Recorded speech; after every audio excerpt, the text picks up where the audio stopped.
예배 시작하면서 인상적인 멘트가 교회처럼 일어나시라고 우리 찬양팀에서 말씀해 주셨는데, 교회처럼 찬양을 아주 은혜롭게 잘하는 것 같아요. 얼굴 좀 피세요.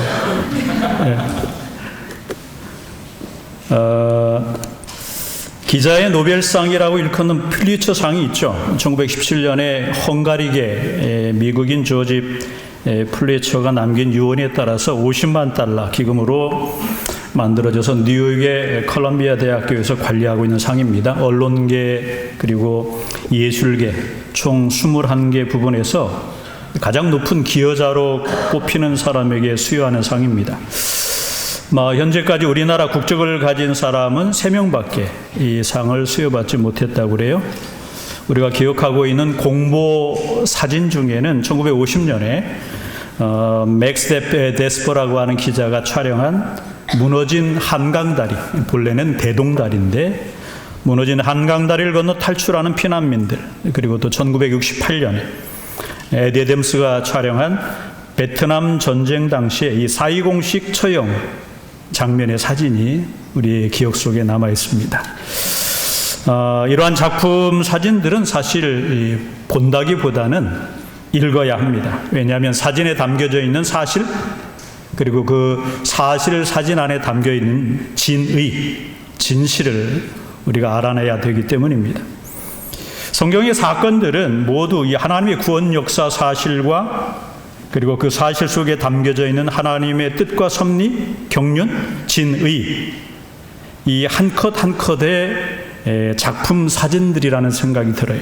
특별히 출애굽의 광야 40년의 여정은 하나님의 구원 역사의 현장인 광야를 읽어내는 중요한 사진들입니다. 오늘 본문에 나오는 마라의 경험도 하나님의 구원 역사가 펼쳐지는 광야를 읽어내야 하는 대표적인 한 컷의 사진입니다.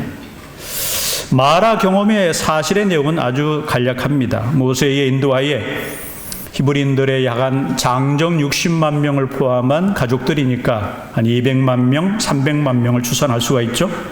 람셋을 출발해서 숫곳, 바알수본을 경유해서 기적적으로 홍해를 건넙니다. 수르 광야에 들어선 후에 4일째 마라 광야에 도착하게 돼요. 히브리인들은 애굽에서 가지고 나온 물을 비상식수로 사용했지만 나흘째가 됐을 때 거의 아마 바닥난 상황이었던 것 같습니다. 자연환경에서 물을 찾았지만 발견하지 못했어요. 이때 기적적으로 갈증이 해소될 수 있는 마라 우물이 발견되었지만 짜다 못해 써서 먹을 수가 없었습니다. 잔뜩 이 기대에 부풀었던, 갈증이 해소될 것이라고 기대에 부풀려 있던 백성들이 물을 먹을 수 없게 되자 실망하게 되고 나아가서 원망이 터져 나왔습니다. 원망이라는 말은 히브리어로 룬이라고 해석을 해놨는데 밤새도록 계속 불평했다, 그런 의미입니다. 백성들이 죽겠다고 아우성치자 하나님께서 모세를 통해서 주변에 나뭇가지를 집어서 우물에 던집니다. 순간 쓴물이 단물로 변했고 백성들은 이 물을 마심으로 갈증이 해소가 되었습니다. 이후에 엘림에 도착하게 되죠. 엘림은 종려나무 70그루, 물샘 12, 야자 열매가 준비되어 있습니다. 한마디로 충분한 휴식이 가능했던 곳입니다. 이런 마라 사진에 담겨져 있는 이 사실의 내용을 한마디로 요약하면 마라, 고통, 원망, 근데 단물이 되었죠. 해소가 되었습니다. 그리고 엘림에서의 휴양, 보상으로 설명이 가능합니다. 그렇다면 이 사실 안에 있는 하나님의 뜻과 섭리, 경륜, 사진 속의 진의가 무엇일까? 2015년에 이진희 목사님이 쓴 광야를 읽다라는 책이 있습니다. 그리고 2019년에 광야를 살다라는 책을 또 냈어요. 광야를 잘 읽어내면 광야를 잘 살 수 있다, 광야의 달인이 될 수 있다, 그런 의도로 저는 이해를 했습니다. 광야를 읽다 이 책의 광야의 삶의 목적은 광야라는 곳이 높은 산이 있는 곳이 아니고 평지지만 그 넘는 사막이기 때문에 광야의 삶의 목적은 높이 오르는 것이 아니라 그냥 살아남는 것이다, 그렇게 책에 써 있어요. 광야에서의 생존의 비결은 비가 아니라 수억 개의 이슬이 뭉쳐진 이슬방울, 이것이 꽃도 피우고 그 다음에 자연의 생물도 생존하게 하는 그런 원천이라고 말합니다. 그러면서 광야에서는 하나님이 백성들에게 먼저 뭔가를 보여주고 따라오라고 말씀하시지 않고 다만 따라오라고 명령만 하신답니다. 우리의 길을 전체 다 보여주지 않고 한 걸음씩만 인도하시는데 나중에 가서야 광야 여정에서의 하나님의 진의를 깨닫게 된다, 그렇게 써놨습니다. 여러분, 과거 이스라엘 백성, 이스라엘 역사 속에서 광야의 40년은 애굽의 노예 삶으로부터 출애굽, 그리고 또 광야, 이 출애굽과 가나안 사이에 존재했던 중간의 기간이 광야 40년이었죠. 구약 성경의 광야의 40년의 기간은 오늘날 구원받은 이후에 그리스도인들이 영적인 가나안에 입성하기까지의 이 땅에서의 삶을 얘기를 해줍니다. 이런 의미에서 이스라엘 광야 경험의 진실을 잘 읽어내는 것은 오늘날 광야 같은 이 세상에서의 경험하게 되는 사건들을 통해서 하나님의 뜻과 섭리, 경륜, 진의를 읽어낼 수 있게 해준다고 봐요. 그렇다면 과연 주전 1446년 이때에 마라의 하나의 사실 경험 사진 속에 담겨져 있는 진실이 무엇일까 우리가 읽어낼 필요가 있습니다. 우선 마라 경험에서 읽어야 될 텍스트 진실은 하나님께서 주도적으로 이끌어 가신다라는 사실입니다. 사실 히브리인들에게 광야 여정의 계획은 없었죠. 히브리인들이 출애굽 후에 가나안으로 가는 지름길은 람셋을 출발해서 지중해 해안선을 따라서 가사를 통과하면 바로 가나안 땅에 들어가게 됩니다. 이것이 가장 최단의 최적의 동선 A 코스예요. 두세 주간이면 충분히 가능하다고 성경학자는 얘기합니다. 그런데 이 동선을 피해서 더 먼 곳으로, 복잡한 곳으로 방향을 잡았습니다. 성경은 그 이유에 대해서 설명을 해줬어요. 만일 히브리인들이 A 코스를 따라가게 되면 가자 지역을 통과할 때에 그곳에 주둔하고 있던 애굽의 최정예 부대 만나게 될 텐데 거기서 다시 애굽으로 돌아가게 될 것이다. 그래서 동선을 바꿨다고 성경은 말합니다. 이것은 이 광야의 전문가인 모세의 선택이 아니라 하나님의 판단과 결정이었습니다. 이렇게 하나님의 결정에 따라서 변경된 광야 여정의 동선이 람셋, 숲꽃, 예당, 수르 광야죠. 그리고 마라의 동선으로 이어집니다. 어떻게 이끄셨나요?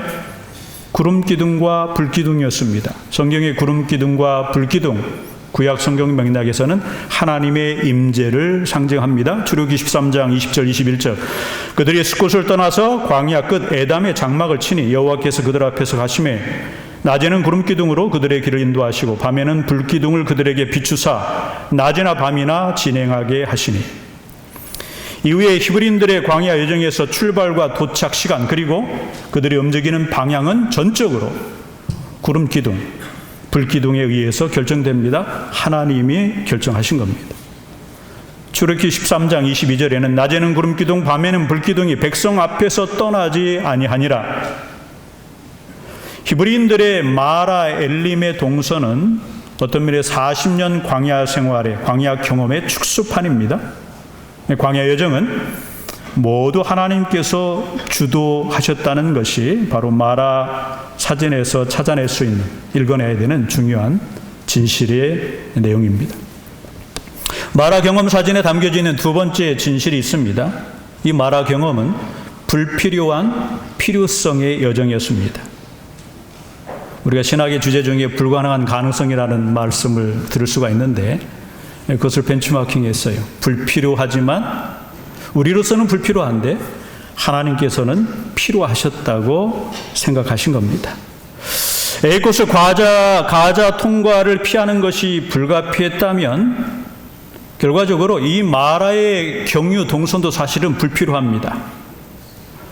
출애굽 후에 이스라엘 히브리인들의 람셋을 출발해서 마라까지 총 4일이 소요됐습니다. 식수가 다 동났죠. 광야길에서 물 한 방울 얻을 수가 없어서 갈증의 상황이 최고조인 상태였습니다. 그런데 마라에서 엘림까지의 거리는 약 한 10km 정도? 8에서 10km 정도. 두세 시간이면 도착할 수 있는 거리예요. 지난 4일 동안에 비해서 두세 시간이라는 시간은 아주 작은 시간입니다. 두세 시간을 견디면 하나님께서 히브리인들에게 지금 절대 필요한 물을 먹을 수가 있는 엘림에 도착할 수가 있는데 굳이 마라를 왜 경유하게 했느냐? 신정론에 따르면 인간의 고난과 고통 가운데서도 하나님은 의로우시고 선하십니다. 이 신정론의 프레임을 갖다 붙이면 인간의 불필요에 대한 하나님의 필요성이 마라 경험의 사진 속에 담겨 있다고 이해가 돼요. 하나님은 이 마라가 무엇이 왜 필요했기에 그것을 경유하게 했을까? 첫 번째는요, 마라 상황에서는 오늘 광야 같은 세상을 살아간 우리에게 하나님이 항상 감사의 조건을 찾고 기억하라고 말씀하십니다. 출애굽기 15장 25절 후반절에 보게 되면 그들을 시험하실세 이 말씀이 나와. 여기서 시험은 하나님께서 히브리인들에게 고난의 상황, 역경의 상황을 통해서 그 사람들의 신앙을 테스트했다라고 봐야 됩니다. 어떤 시험이었습니까? 마라의 물이 짜냐 다냐 쓰냐 그런 성질의 것을 판단하는 반응이 아니라 이스라엘 백성들 입장에서는 불필요한 상황인데 그 불필요한 상황에 이끄신 하나님에 대한 히브리인들의 감정의 반응이었습니다. 히브리인들은 즉각적으로 원망을 했죠.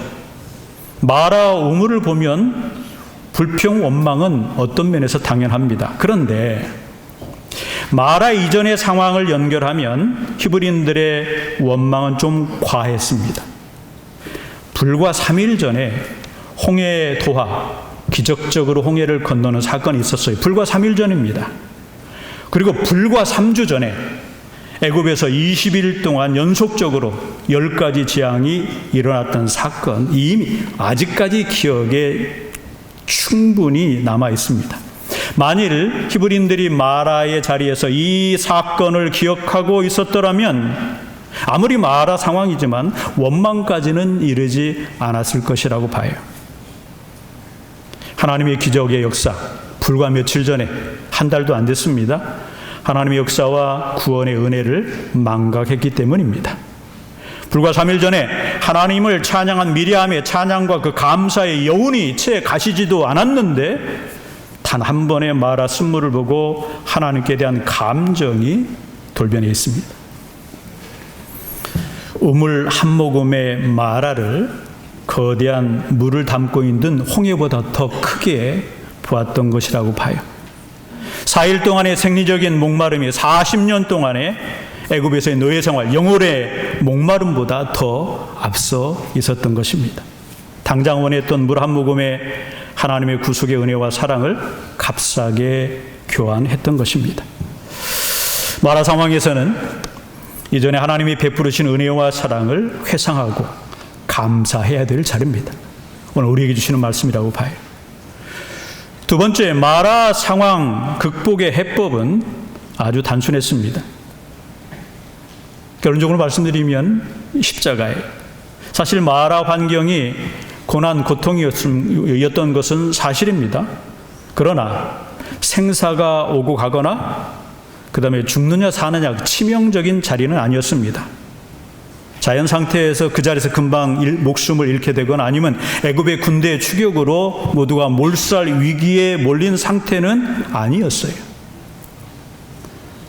그러나 또한 현실적으로 극심한 갈증이죠. 쓴물을 먹고 복통을 일으키는 그 상황은 또 치유가 되어야만 했습니다. 근데 성경의 마라에서의 치유 방식이 두 가지입니다. 하나는 중보 기도였어요. 출애굽기 15장 15절 모세가 여호와께 부르짖었더니 마라 상황에서 벗어나려는 자식들에게 부모의 중보 기도가 필요합니다. 마라 상황에 있는 신앙 공동체의 영적인 멘토, 지도자들 중보 기도가 탈마라의 시작이에요. 우리 인간 사람 한 사람 한 사람들은 복합적인 구조 속에서 중첩된 존재로 살아가게 됩니다. 그렇기 때문에 우리는 누군가를 위해서 기도해 줘야 되고 저와 여러분 한 사람 한 사람은 누군가로부터 중보 기도가 필요한 사람들입니다. 그것이 하나님의 도움을 요청하는 마라의 상황을 벗어나는, 극복하는 시작이에요. 두 번째, 마라 상황의 해소의 실제적인 방법은 바로 십자가의 은혜입니다. 출애굽기 15장 25절, 여호와께서 그대에게 한 나무를 가리키시니 그가 물에 던지니 물이 달게 되었더라. 광야 상황에서 고인 물은 식수로 부적합하죠. 각종의 유기물질이 번식하기 때문에 보통 고인 물은 에스터티라고 하는 식물을 넣어서 끓여 먹으면 배탈을 막을 수 있다고 그래요. 월드 바이블 커멘터리의 듀람은 이렇게 말했습니다. 마라의 쓴물이 정화된 사실에 대해서 우물에 넣은 나무의 성분이 화학작용을 일으켰는지 아니면 야훼 하나님의 활동이 기적을 만들었는지는 잘 모르겠지만 그러나 일단 정화되었다. 그런데 일부 성경학자들의 얘기는 마라의 쓴물을 달게 만든 나무의 정체를 유두화를 지목합니다. 유두화는 꽃은 예뻐요. 그런데 굉장히 독성을 지니고 있다고 합니다.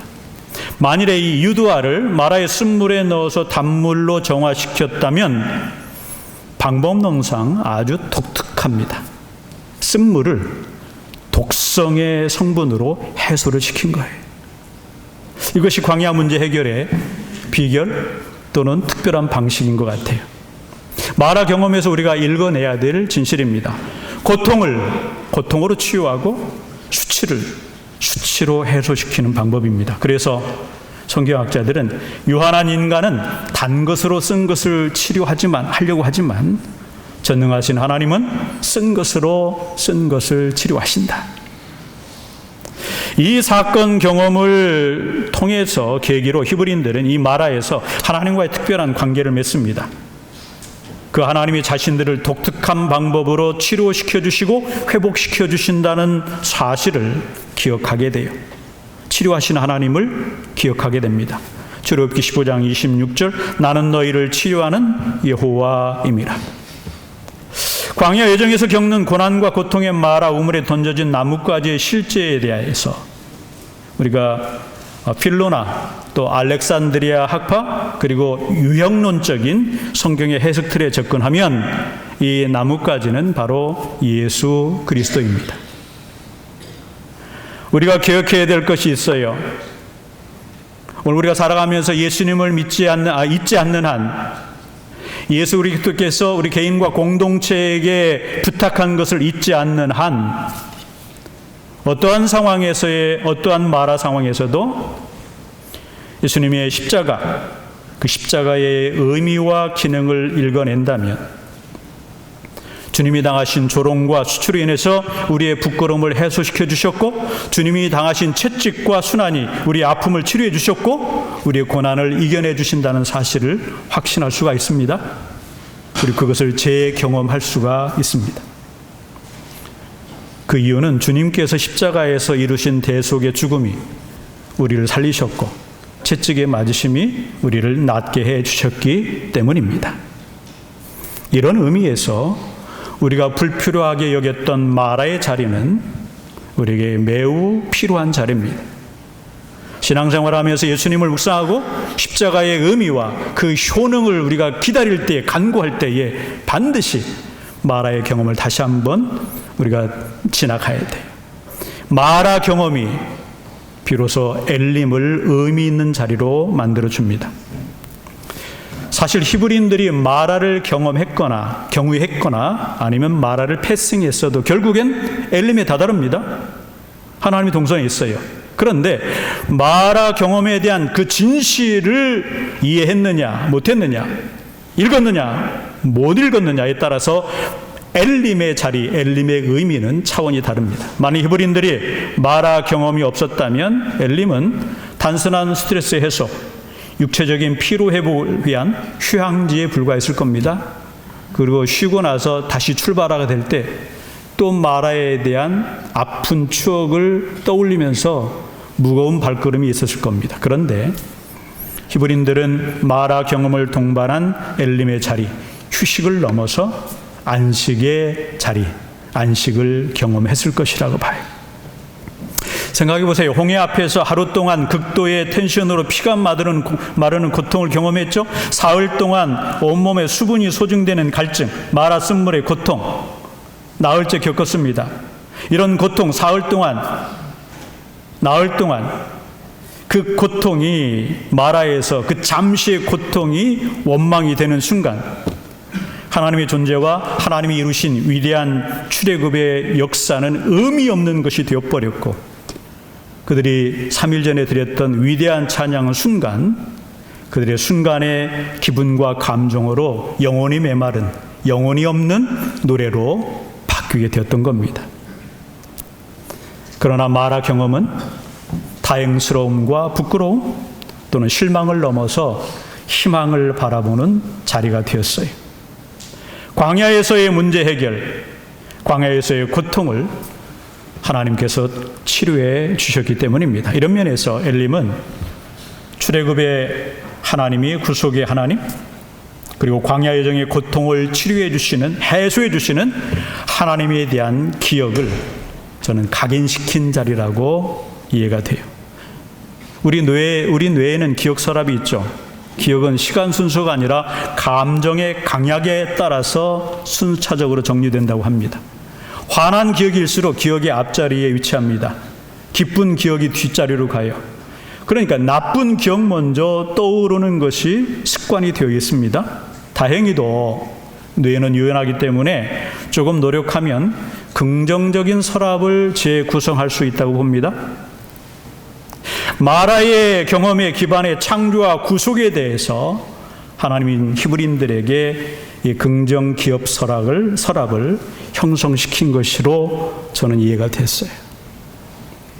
하나님의 구속과 치유, 회복에 대한 긍정 기억을 나중에는 아예 출애굽한 지 3개월째 제 법으로 제도화시킵니다. 법조합니다. 그것이 출애굽 3개월째 시내산에서 10가지 계명 중에 4번째 언약, 안식일을 기억하고 거룩히 지키라. 여기서 기억은 한 주간의 특정한 날짜, 달력의 붉은색 날짜를 기억하라는 것이 아닙니다. 구약학자 B.S. 차일스는 안식의 날에 창조의 하나님, 창조 사건과 출애굽, 구속의 사건을 기억해야 된다고 얘기했어요. 베스터만은 이 안식이 단순한 휴식이 아니라 언더 컨트롤, 의익에 따라서 여러 해석이 나오겠지만 저는 질서의 회복, 저는 안정이라고 그렇게 이해를 했습니다. 우리가 기억해야 될 것은 안식이 날짜가 아니라 안식일에 과거의 창조의 무예수유를 창조하신 하나님, 그래서 오늘날 그 창조 역사가 다시 재경험화되기를 소망하고 경험하는 날. 죄악으로, 삶의 스트레스로 무거운 짐에 짓눌려 있는 사람들이 출애굽의 구속의 사건을 회상하면서 다시 해방과 자유함을 얻는 것을 소망하고 경험하는 날. 이 두 가지 사건이 바로 안식의 자리, 엘림의 자리에서 다양한 형태의 회복과 치유를 경험하는 그런 날로 성경이 우리에게 알려주고 있습니다. 끝났어? 끝나야 돼? 조금만 더 할게. 말씀을 맺습니다. 로버트 케가는 In Over Our Head 책에서 사람의 신앙 발달의 주요한 요인을 meaning making, 의미를 만드는 것으로 뽑았습니다. 마라 경험의 사실을 기억하고 그 진실을 자신의 인생의 재경험화에 충실한 사람, 다른 말로 예수 그리스도의 십자가의 의미 부여하고 그 다음에 그것에 충실한 사람임. 그래서 광야를 잘 읽어내는 인생, 이런 사람들이 광야 여정에서 승리할 수 있는 사람이라고 이해가 돼요. 불필요한 고난과 고통의 자리인 마라가 예고되지 않았듯이 휴식과 안식의 자리인 엘림도 시간과 위치가 예고되지 않았습니다. 예고되지 않았지만 분명히 존재합니다. 예고되지 않은 마라가 실망이라면 예고되지 않은 엘림은 희망입니다. 우리보다 앞서서 광야를 읽었던 마틴 루터 킹 주니어가 이런 말을 남겼습니다. 우리는 유한한 실망은 받아들이되 무한한 희망을 잃지 말아야 한다. 여러분, 오늘 채플 시간이 고통이었습니까? 고통스러웠나요? 오늘 설교 실망했습니까? 받아들이세요. 그러나 유한합니다. 다음 채플이 엘림입니다. 우리 손혜원 교수님 설교고, 그 뒤에 보니까 아주 기라성 같은 프리처 분들이 엘림의 자리에서 여러분들을 맞이하고 계실 겁니다. 시작하는 봄학기의 수업, 레포트, 세미나, 발제에 고통이 있더라도 수용하세요. 3개월이 지나면 방학입니다. 엘림이에요. 휴식과 안식의 자리가 여러분들을 기다리고 있습니다. 혹 이번 학기에 만난 선생님이 코스웍을 빡세게 드라이브를 걸 것 같아서 내가 수강 신청을 잘못했다. 그리고 자책과 실망감에 혹시 빠져있는 학생이 있다면 받아들이세요. 희망을 가지세요. 다음 학기에 좋은 선생님 만날 수가 있고, 이전에 코스에서 힘들게 한 선생님이 다음 학기에는 아주 편하게 엘림스럽게 수업을 진행하실 수도 있어요. 괜히 개기지 마세요. 계자무적이란 말이 있습니다. 사자성어인데 사전에는 없어요. 개기는 자에겐 적이 없다. 제가 신학교 때에 헬라어를 2시간이면 끝날 걸 3시간을 들었습니다. 3학기를 한 거죠. 그래서 선생님이 출석 3번을 결석을 하게 되면 F입니다. 그래서 뭐 그런 게 있습니까 하고 4번을 결석했어요. F 받았습니다. 그래서 불필요한 한 학기의 헬라어 수업을 한 번 더 경험하게 됐어요. 깨달은 게 있습니다. 계자무적이라는 말은 옳은 말이 아니구나. 계자무적이 아니라 계자폭망이다. 우리에게 주어진 삶 속에 우리가 원하지 않는 일이 있습니다. 환영하고 싶지 않는 일이 있어요. 내 생각에 불필요하다고 여기는 일들이 한두 가지 아닐 겁니다. 그러나 마라의 경험을 연결한다면 하나님께서는 필요한 일이라고 우리에게 허락하실 수가 있습니다. 오늘 하루도 또 한 학기도 여러분의 삶의 자리에서 마라의 경험, 엘림의 안식을 통해서 하나님의 은혜, 여러분들의 신앙도 성장하고 삶의 진보도 있게 되는 그런 삶 여러분들이 함께 하시기를 주님의 이름으로 축복합니다.